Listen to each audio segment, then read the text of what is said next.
Good morning, good afternoon, and good evening to everybody, and welcome to the JLI Ending Violence Against Children Learning Hub series. This is a three-part series to discuss how faith partners can increase child participation to end violence against children and transform their communities. The first two sessions are available on the JLI website, and we're going to post the link in the chat just now. And we are very pleased that you could join us for our final session, which is on intergenerational dialogue on child participation. The final webinar is part of the Global Week of Faith in Action for Children that Arigato International, UNICEF, World Vision International, Religions for Peace, KSIT, and Chanti Ashram have organized to catalyze joint actions and compelling responses to address the underlying issues that impact children's well-being, and to, in particular, to enhance their participation in matters that affect them directly, and with a particular focus on the COVID situation and possibly the post-COVID situation. We want to thank all participants who are watching this webinar through the live stream webpage. And we encourage you to post any comments or questions that you have during the session into the chat box, and we will convey those to the speakers. The Joint Learning Initiative on Faith and Local Communities is an international collaboration focusing on evidence for full and appropriate faith actor engagement. If you have questions or want to learn more, please visit the JLI website, and the link will be there. Can I have the next slide, please? So I just quickly, before I go into the details, I just wanted to tell you how we're going to organize the session today. We're going to start with a 5-minute introduction from myself. My name is Carola Eyber. I'm from Queen Margaret University, and I am one of the JLI EVAC Hub co-chairs.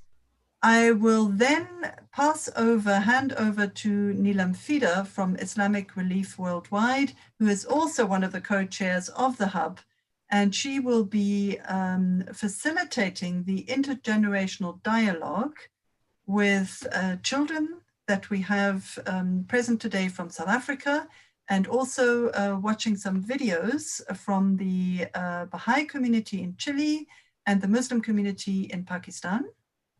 We're going to then have a 10-minute reflection and answer session, and then we will have a 2 minutes closing from Stacy Nam from the Joint Learning Initiative. So very briefly, just to let you know why we are here today and how we got here.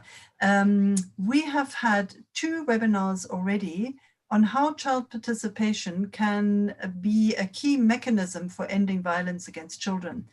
The first one took place on the 30th of September and was focused on multi-religious perspectives. And we were very lucky to bring together academics and practitioners from the Baha'i, the Christian, the Hindu, the Jewish, the Christian, and the Muslim traditions. And they shared their own perspectives on their faith teachings and traditions. This was followed in October by a webinar on practical examples of child participation. And we had a range of practitioners on our panel from a range of different countries who, and some of them are here again today. And then today's final one is on the intergenerational dialogue. Can I have the next slide, please?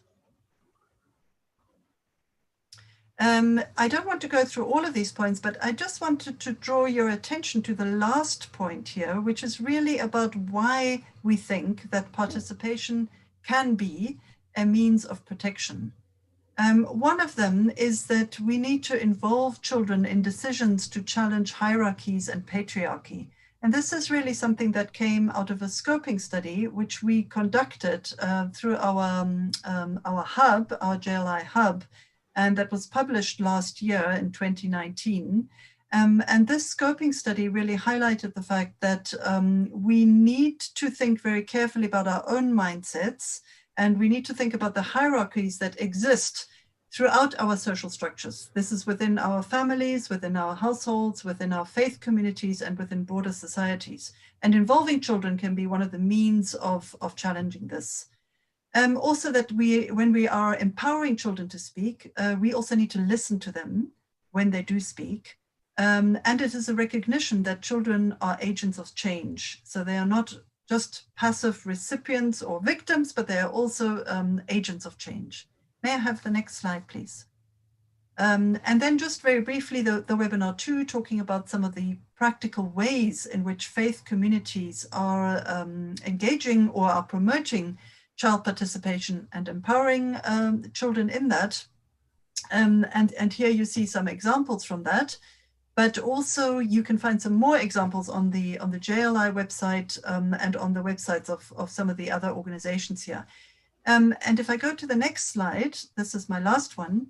I just wanted to begin asking some critical questions about what is the role of intergenerational dialogue in increasing child participation? And these are questions we need to ask ourselves. So, for instance, how open are we to changing our mindsets and placing children at the center of our faith communities? Do we really want change in our established hierarchies and the orders in our faith communities? Do we know how to have mutually respectful dialogues with children? Are we sure that it is always safe for children to come forward and speak about their problems? What happens when they do? And how has COVID changed children's access to social and spiritual resources that are available?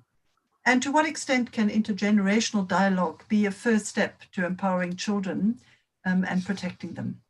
And these are some of the challenges that our speakers are going to be and the children are going to be addressing in today's webinar. But now I would like very much to introduce Neelam Fida. Neelam is the global child protection expert at Islamic Relief Worldwide. She's also the inclusion advisor and safeguarding lead. She has more than 15 years of experience in the humanitarian sector, and she has a background in psychology, social behavior, network therapy, and counseling. And she's responsible to lead and oversee the safeguarding investigations. And Neelam, as I've said already, is also a co-chair of this hub, which is hosting this webinar. Over to you, Neelam. Thank you so much, Carola, for setting the scene. The last two webinars, as Carola's mentioned, has been very insightful, hearing the voices of faith leaders, hearing the voices of practitioners who are facilitating and encouraging child participation. But I think we're all really eager to hear the voices of children and how they see their engagement and participation within communities. So without further delay, I'd like to take this opportunity to introduce the first video we're going to watch, which is from children in the Baha'i community.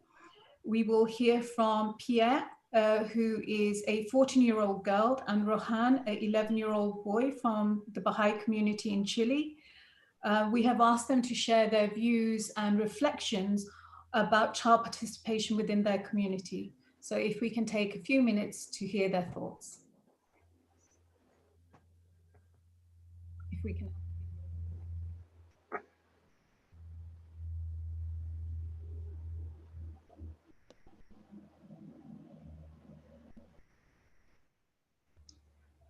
The Global Week of Faith in Action.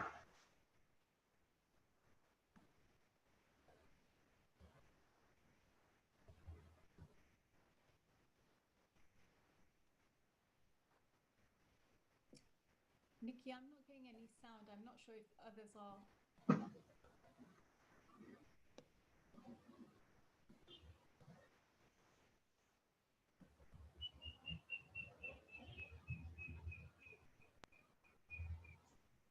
Hola amigos, bienvenidos.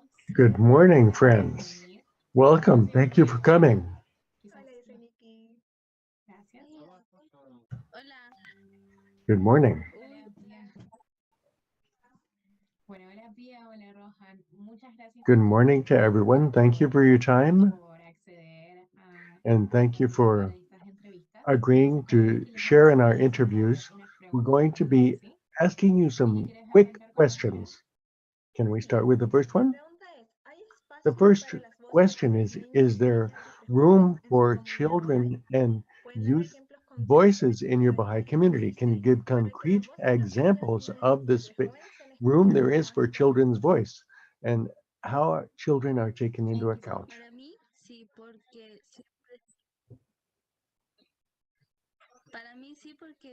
I think they are, because there's always an opinion. They ask you your opinion, and that's good because it matters. They want to know what you think, and they don't just ignore you. Bien, gracias. ¿Y tienes algún ejemplo que nos puedas compartir? Can you give us an example? A friend who went and was helping me learn to chant prayers.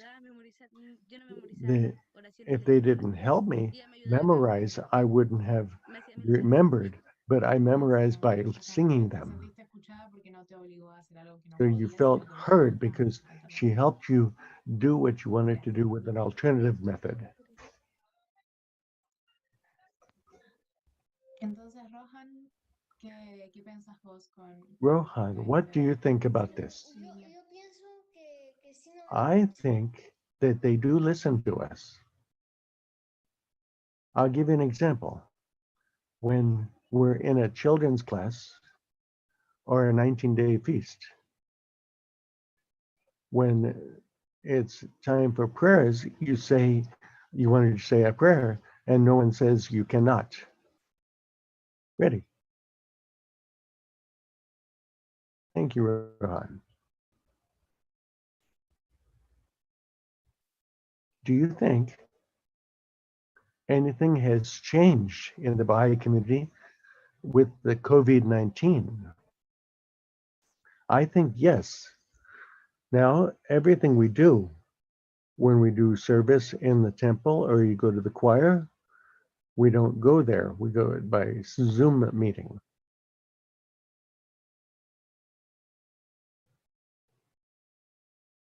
Thank you, Rohan. Yeah? Yes, because you keep a distance from people. People who came to serve from other places had to leave early.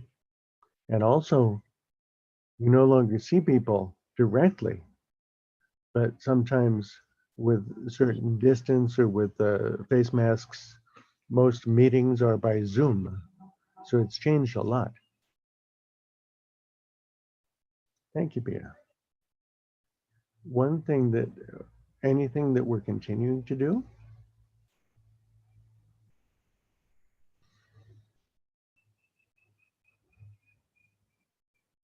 The devotional meetings, 19-day feasts, have not changed so much because at the end of the day, we're still holding them. We haven't forgotten them. We just don't do them on site.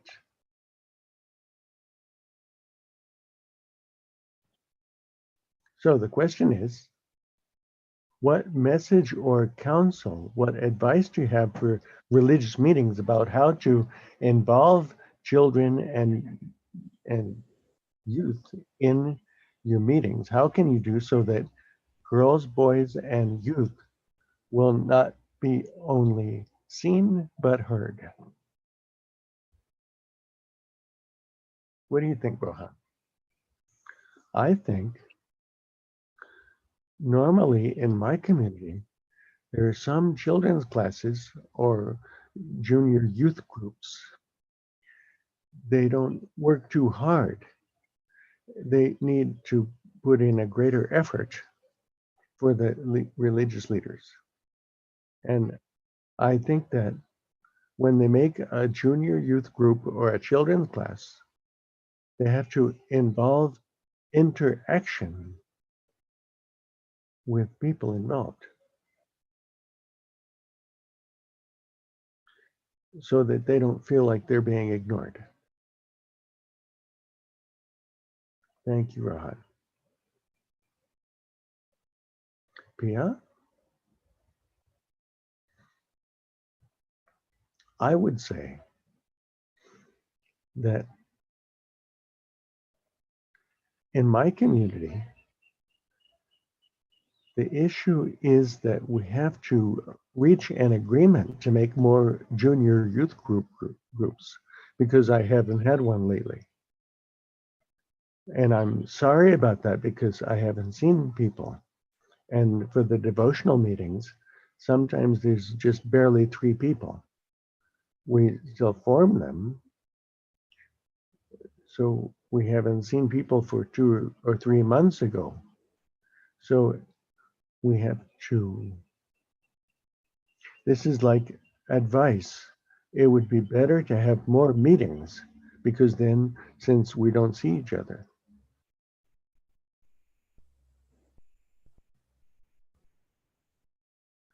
So those were the questions. Thank you.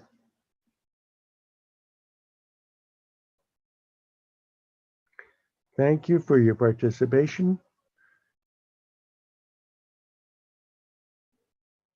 Thank you very much to Pierre and Rohan for their reflections and views. And it's very insightful to see and hear how in certain areas there is active child participation and it's encouraged, but certainly there's scope, particularly during COVID-19 context, for there to be more engagement and more interaction. We are now going to move to hear the voices of children from the Muslim community in Pakistan. We have Afshan, Aisha 15, Alicia 16, Rahab Abdullah 17, and Rabil 16, who will be sharing their thoughts and reflections on child participation within the Muslim community of Pakistan.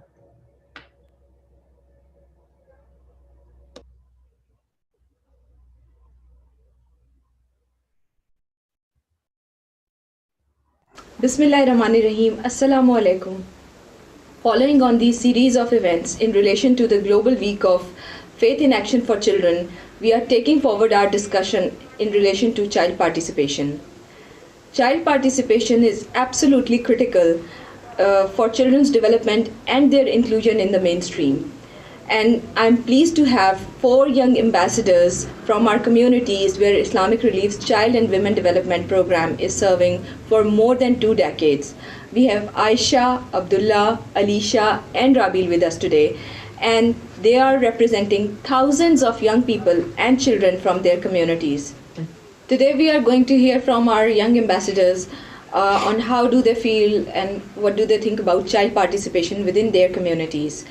In your opinion, why is it important to hear voices of children? It is important that our elders hear our voices. This importance make us boost ourselves, our trust on ourselves increase.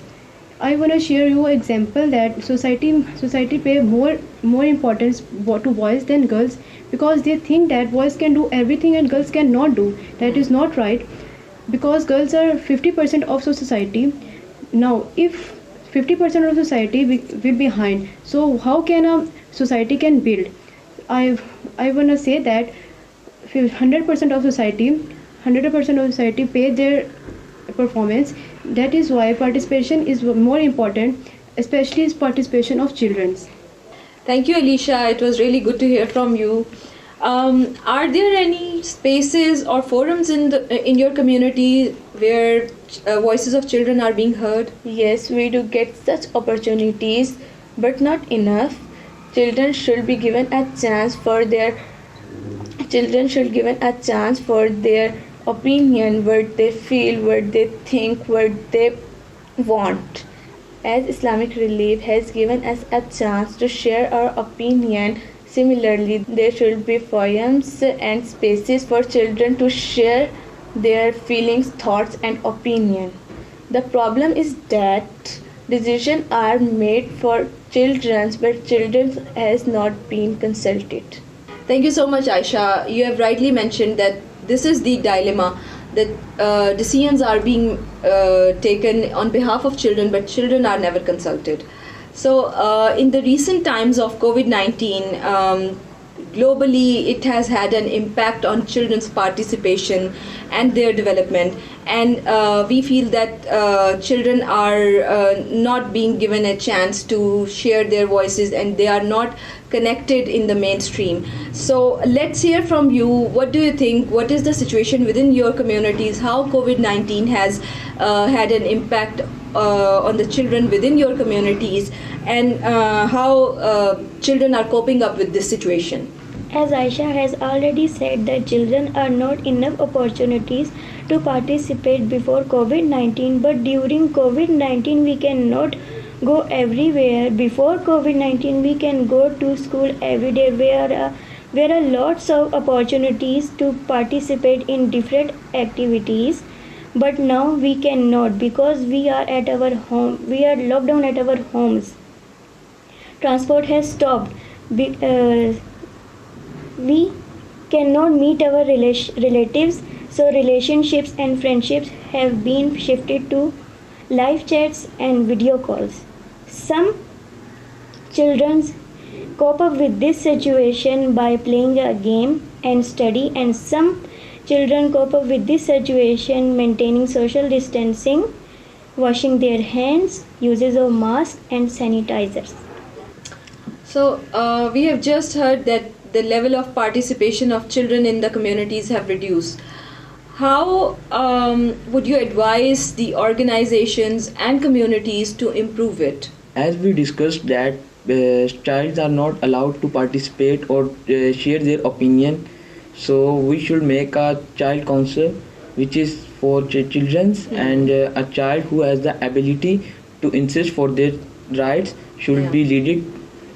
And if we are talking about any issue, we should take advice of the children's counselor, so that children's rights are also being paid faithfully. And also makes grounds, because children are going away from the sports, so we should make grounds for children so that they should also participate in them. As Alicia said, that we should give equal opportunities to boys and girls both. So we should give them equal rights, because every child has its own rights. So we should take them in equality. And government should make young youth and child clubs for children, so that they should share their opinion to them.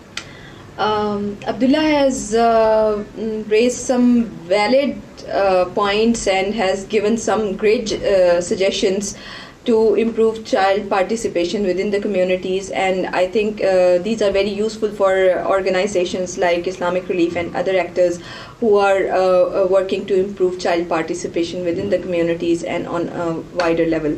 So, in your opinion, how faith leaders can play an effective role in improving the situation? The most important thing is to change the behavior of our people. As I earlier said, that we can change the behavior of the people from different types. For example, by faith leaders can, because our people trust on them, and also on in the Friday sermons they can talk about on children's rights. So elders can learn about the importance of child rights.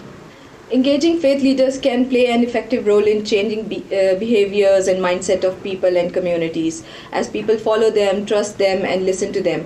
So this is why Islamic Relief has also involved them in community hope action teams and in their social mobilization process to take them on board and change people's mindset and involve children as much as possible in the decision making process.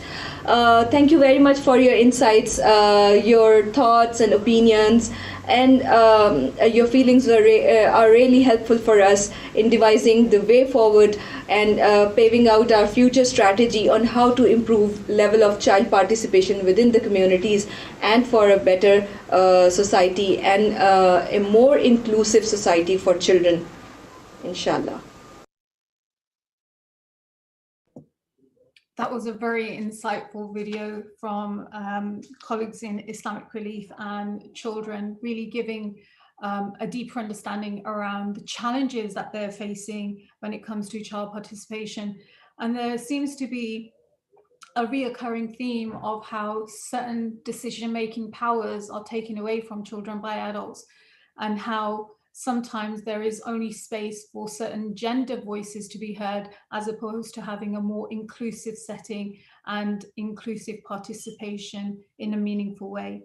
Our final participation on this is by Christina Nomdo, a Commissioner for Children in the West Cape Province, who will be presenting views of children from South Africa. But we're also very fortunate to have Sadiq and Jalen presenting views on child participation as well. So over to you, Christina.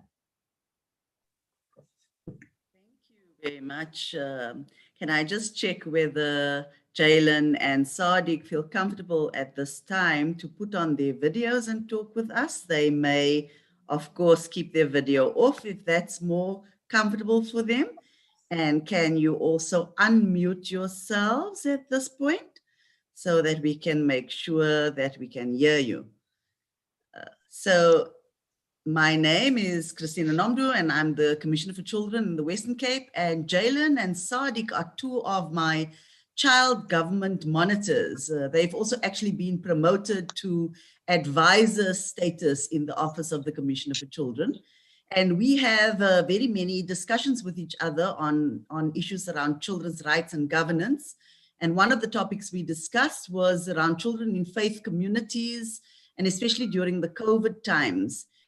I presented their written input at a different forum and was asked to present it again here. And we are very fortunate that they have also agreed to represent their own views as we've discussed. So I will pose the questions and then I will ask first Sadiq to give his answer and then Jalen. So the first question is there a space for children's voices in faith communities or faith settings? Mr. D? Hello, in the mosque, we go to mosque, we listen to the religious leader sermon, and we make our prayers, then we go home. How about you, Jalen? What is your experience?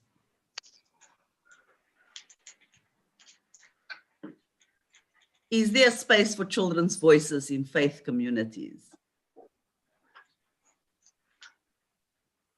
Jalen, are you able to hear me?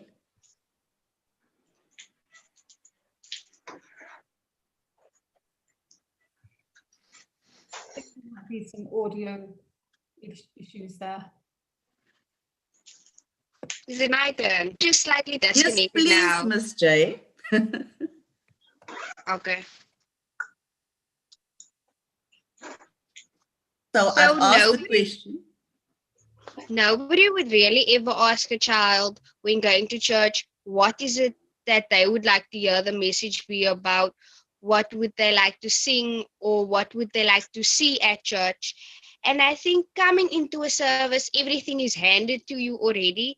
So I think this is why most children cannot sit still in church, because they have no input there.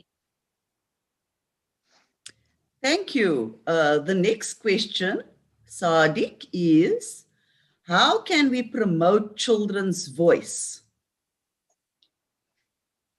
The Prophet, peace and blessings upon him, never used to hit his children. He always used to believe children need to be loved and cared for.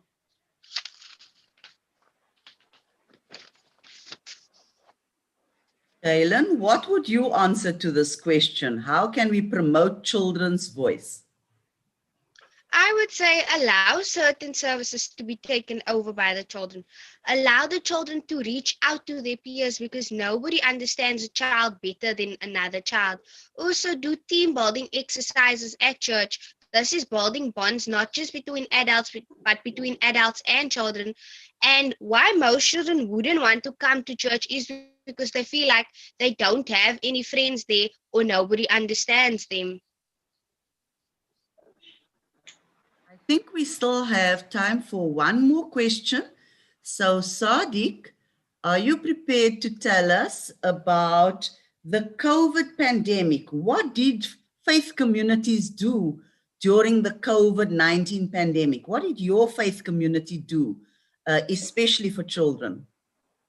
I believe that the MJC closed the mosque everywhere in South Africa as we stand shoulder to shoulder.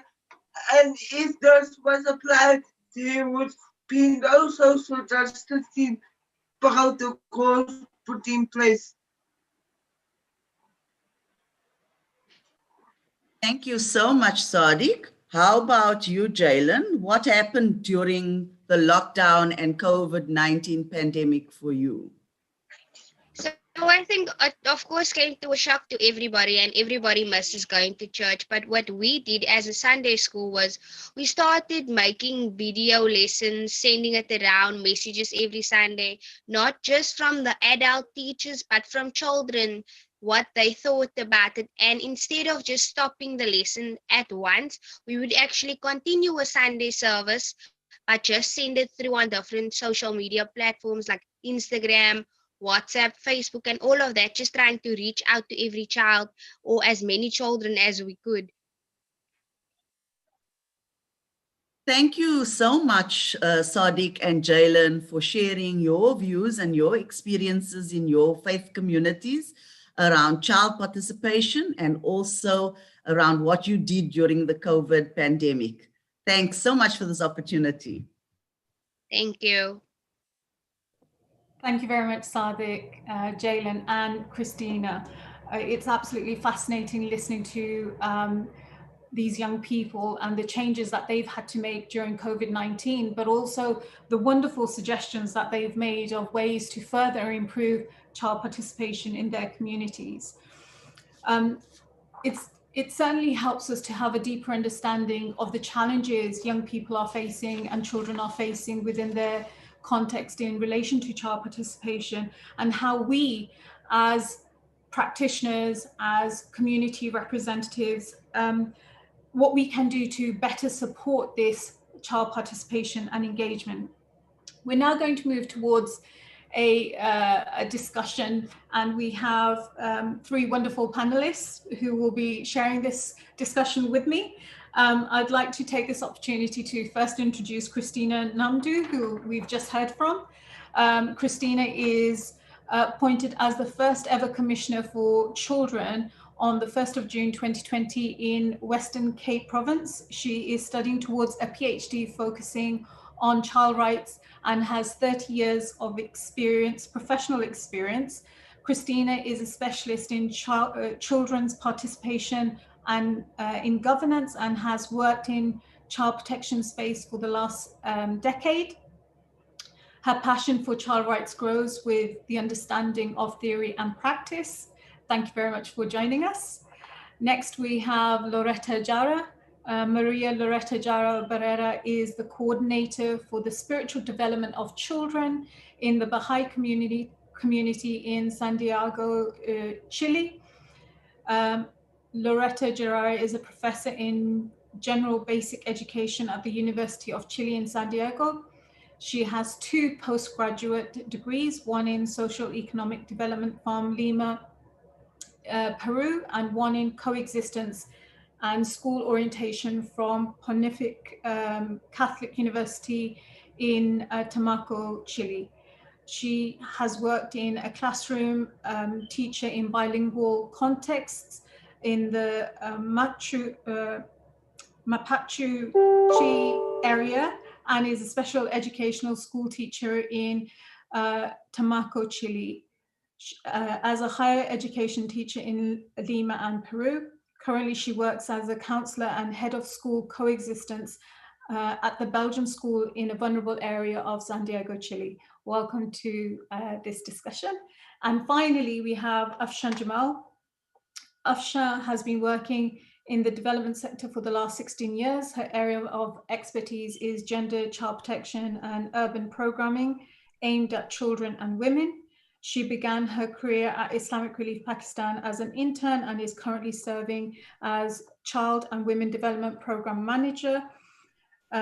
What started off as an internship transformed into a lifelong passion. In addition to her current role, she also serves as the Protection Against Sexual Exploitation and Abuse lead in her country office. Afshan holds a master's degree in anthropology from Quaid University. Thank you very much for all 3 of you to join us today. I'd like to start off by just reflecting on what we've heard from the young people today. And one of the themes that have been reoccurring is, are we open to challenging the mindsets of adults in our community to place children at the center of that faith community? And I'm going to open this question up to maybe Christina first.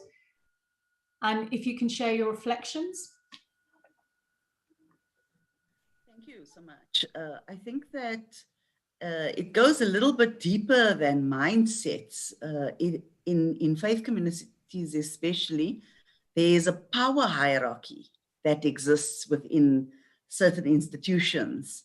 And the power hierarchy may be set up in a way that there are some people who get to speak and others who need to listen. And so there's almost an immediate divide created about whose voice counts within a certain setting. And unfortunately for us, it seems as if within that power hierarchy, children always pull the shortest straw. So they always have the least power in these institutions, and their voice is either silenced, as we have heard, or doesn't count as much, or not as much spaces are created for the voices to be elicited. And once the voices are elicited or heard, are they really taken seriously? Does it change practice? Does it change the institution? Are we open to that shift, as you say, in mindset of transitioning with the times and with the children and evolving ourselves with the children? Thank you, Christina. That's very deep and very much linked to some of the voices we heard from the children in Pakistan, where there was mention of boys being given more preference to girls and their voices heard. Afshan, what would your reflections be based on the shifting of mindsets and this hierarchical setting in certain communities where voices of children may not be given the space to be amplified or heard? Thank you, Neelam. Thank you very much. Actually, the gap between the religious teachings and the cultural context is the main problem, where the faith provides a space for children to be included or to be heard and to be cared for. But the problem is that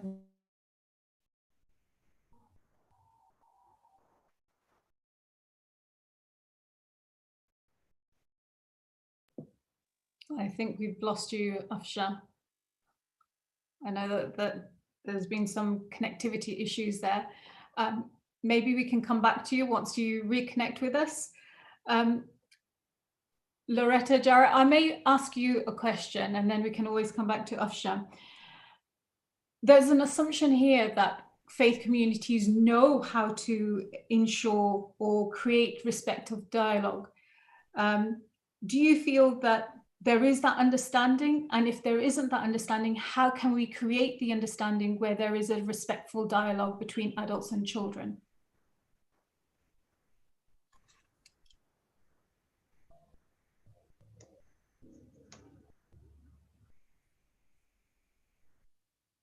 You're on mute.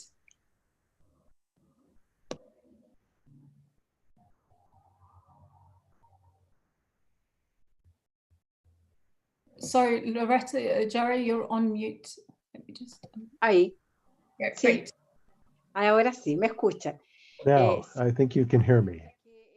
I feel that it's so important in the same space that enables us to reflect about children's situation in terms of involvement in communities of faith and society at large, because there's a strong cultural aspect that influences children's participation. We think that children's participation is very important. They learn to express themselves as we let them take part and express themselves, not just their feelings, their opinions, their points of view, but they also have to feel like they're being listened to and their standpoints are welcome and considered for decision making. This is important for that to be felt so that children have that trust. They can participate and express themselves in their communities. Children's participation, I see at 3 levels. In families, we have to work on that to help families to see how children from very small can participate effectively in family decision making. They have a voice, they have to give their opinions and make suggestions from their own standpoint.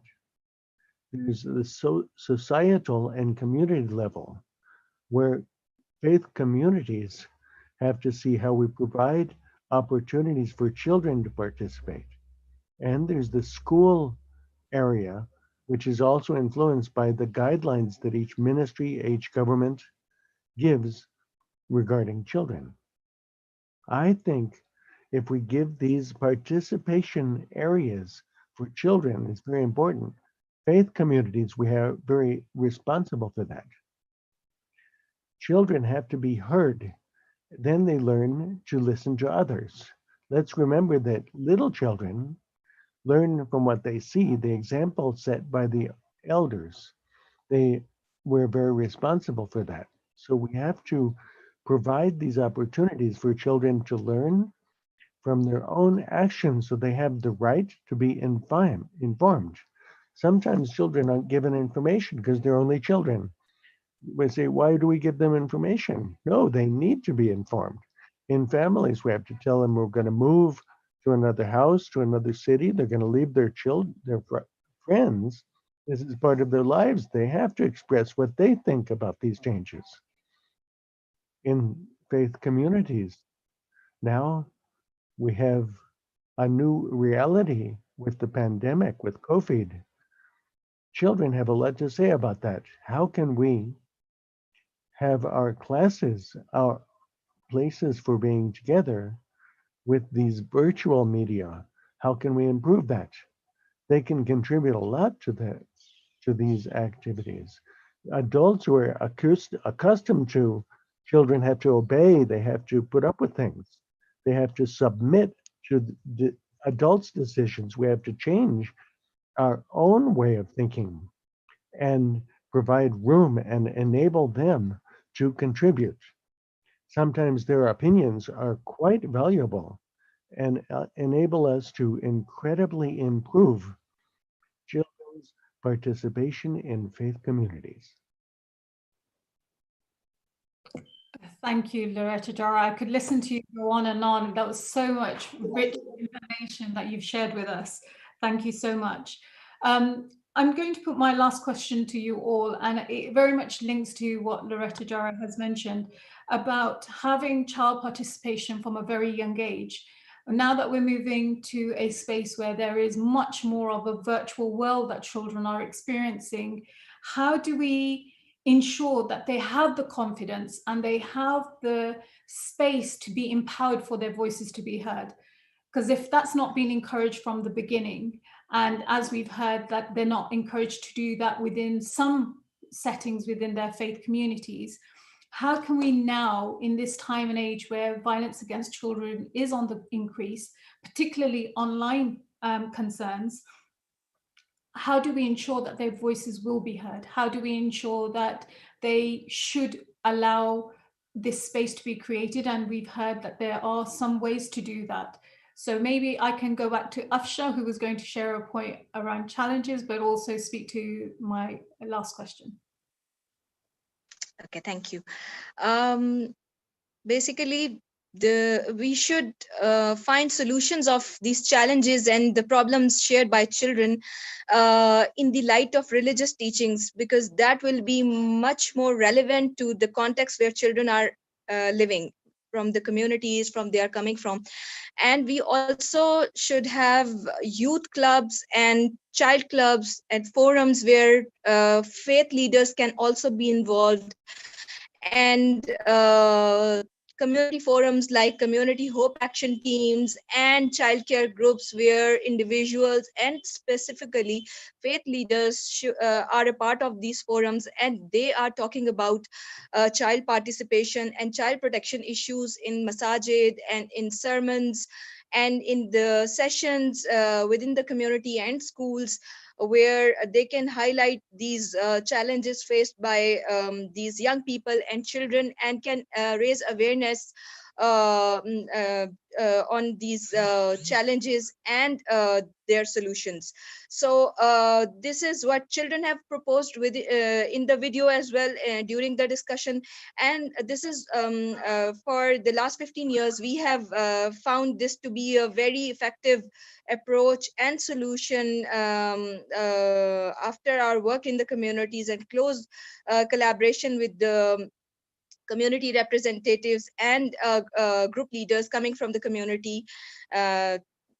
This seems to be the best strategy for these issues. Thank you very much, Afshan. We have a question from the live stream.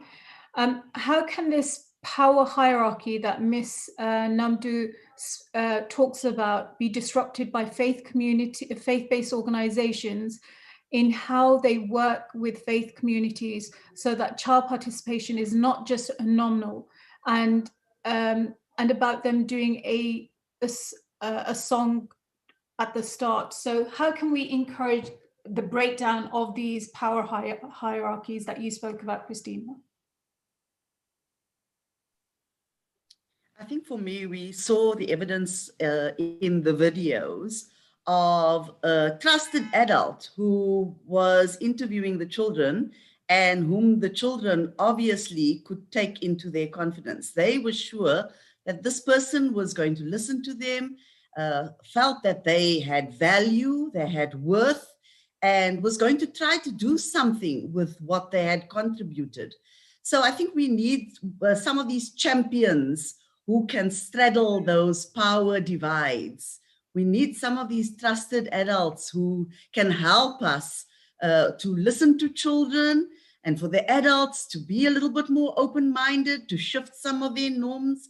I really like what Loreto Jara said about children being assumed to be capable. They are very, very capable, given the right tools. And you asked the question about how do we protect them in these online spaces? It's the same online as offline.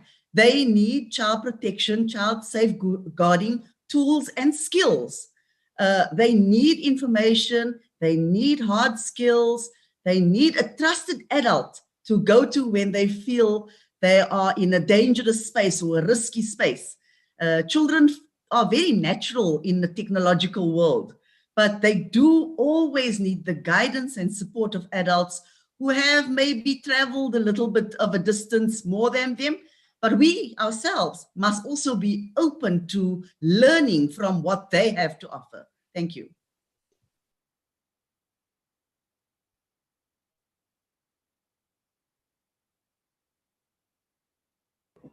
Thank you very much, Christina. Loreto, Jara, your thoughts and reflections. How can we, as faith communities, faith organizations,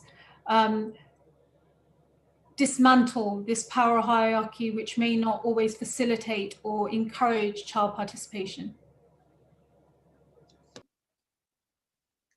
Bueno, dentro de la Well, comunidad Bahá'í, in the Baha'i community, we don't have clergy.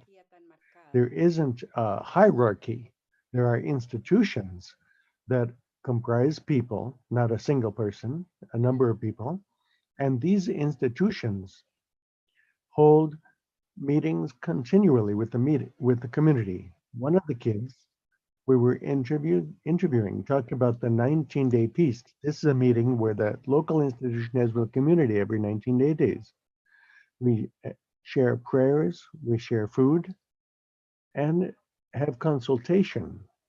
So everyone who's there can wanted to do a picnic or whatever. What does the institution have to say about that? How are we going to do that? So I think those situations may seem like they're childish suggestions from children when the way highly structured adults think, but we have to give them the opportunity for the good of our own coexistence in the faith community. They have very good ideas. They can do dynamics, they can organize, they can sing. Let's sing 2 or 3, let's do a dramatization. Let's refresh everyone with a new breath of fresh air for our communities. I think it's very important to give that opportunity. And when we're listening to our children, to our young people, we can understand about power, about authority, authoritarianism. There's so many obsolete concepts in our society, the fear of losing power. Power, what for? I don't know, we have to explore very deeply and understand that at the end of the day, we're serving society, we're serving our creator for the good of humankind. So everything we do to improve the world, that's what we'll do. To improve the world, it's fundamental for children to be involved. So we have to be there, providing those opportunities and that participation by children. Thank you so much, Loreto, Jara, for your very deep and insightful answer. And it's come to the end of my session with you all. I would like to thank you from the bottom of my heart for all the kind and helpful insight that the children have provided in terms of child participation, but also learning and sharing from the experts on the panel. So thank you very much, and over to you, Stacy. And thanks again to all of the panelists, especially to Sadiq and Jalen, for giving your perspectives on really how we can provide a space for children, especially in faith spaces. So I would also like to thank the participants who have joined the session. We invite you to watch the 3D virtual exhibition. This is Faith in Action for Children. And please include your ideas and recommendations on panel 4 of the exhibition. It has articles, artworks, and multimedia projects from over 150 children from around the world, as well as the voices of adults and their commitment to creating a better future for children and young people. You'll be able to share your own recommendations and create a better future for children and young people. We also invite you to join the Ending Violence Against Children Hub of the JLI. I have dropped a link to that in the chat. We also we'll have a meeting coming up in early 2021. So please join the hub to receive that information. We will also be publishing a new evidence guide later this week. This is based on many of the findings from the scoping study from that was released in 2019, as well as we invite you to just share your insights with us throughout our joint learning processes as we go forward. We will be focusing much more on regionalization in the years to come. So we are excited to be able to hopefully have you all join our hub soon. Thanks to everyone who's able to participate in this live stream, and we hope you have a great day.